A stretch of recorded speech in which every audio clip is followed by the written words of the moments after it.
UP में BJP की जीत में इस बार अवध का अहम रोल रहा। अवध में बीजेपी ने बेहतरीन प्रदर्शन किया और बंपर जीत हासिल की। अवध की 66 सीटों पर चौथे और पांचवें चरण में मतदान हुआ, जिनमें 51 पर कमल खिला। मतलब यह कि पार्टी ने वहां जो भी सियासी दांव चले वो सही पड़े, जिनका असर अवध में तो हुआ ही, उसकी वजह से पार्टी की यूपी की सत्ता में वापसी की राह भी आसान हो गई। अवध को यूपी की सियासत की प्रयोगशाला भी कहा जाता है, क्योंकि कहते हैं कि यहाँ से केवल प्रदेश ही नहीं, देश की राजनीति की दशा और दिशा भी तय होती है। माना जा रहा है कि बीजेपी ने इसी वजह से वहाँ के सबसे अहम मुद्दे यानी राम मंदिर के मुद्दे को जोर शोर से उठाया, क्योंकि अवध की बात होते ही अयोध्या और राम मंदिर की याद आती ही है। जय जय श्री राम, जय जय श्री राम, जय जय श्री राम। रही बात बीजेपी की, तो वो तो शुरू से मंदिर मुद्दे को अपना लकी चार्म मान रही थी। कहा जा रहा है कि अवध के सबसे बड़े मुद्दे राम मंदिर ने ही यूपी में बीजेपी की सक्सेस स्टोरी की नींव रखी, क्योंकि वहां बीजेपी के प्रचार का ताना बाना इसी के इर्द गिर्द बुना गया था और राम मंदिर की गूंज बीजेपी के प्रचार के गानों से लेकर उसके दिग्गज नेताओं की रैलियों तक में सुनाई दी थी।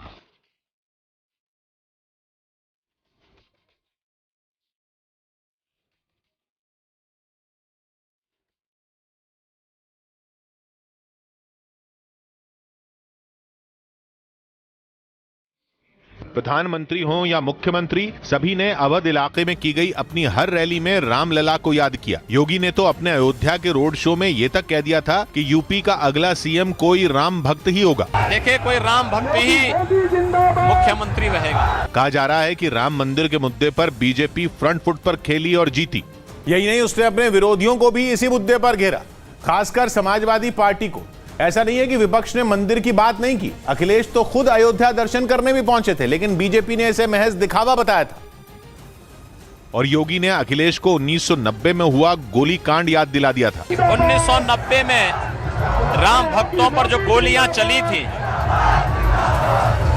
उसके लिए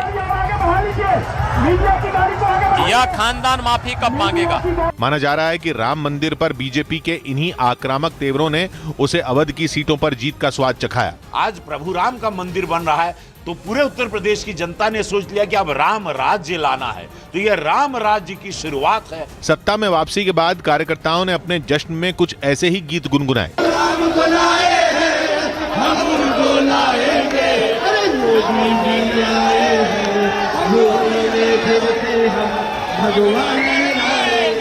सातवें चरण का चुनाव खत्म होने के बाद हुए न्यूज 18 के टारगेट महापोल में भी अवध में बीजेपी के बयार का अनुमान लगाया गया था, जो नतीजों के दिन सही साबित हुआ।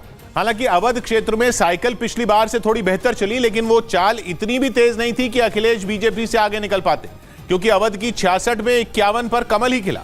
खासकर अयोध्या की 5 सीटों पर बीजेपी ने दमदार प्रदर्शन किया और 5 में 4 सीटें जीती। वैसे 2012 और 2017 के चुनाव नतीजे पहले ही इशारा कर चुके थे कि यूपी की सत्ता का रास्ता अवध से होकर गुजरेगा। 2012 में वहां एसपी ने अच्छा प्रदर्शन किया था तो उसकी सरकार बनी थी। 2017 में बीजेपी ने अवध में बड़ी जीत हासिल की थी तो उसे सत्ता मिली। 2022 में भी वही कहानी दोहराएगी, जिसमें राम मंदिर ने बड़ा रोल निभाया।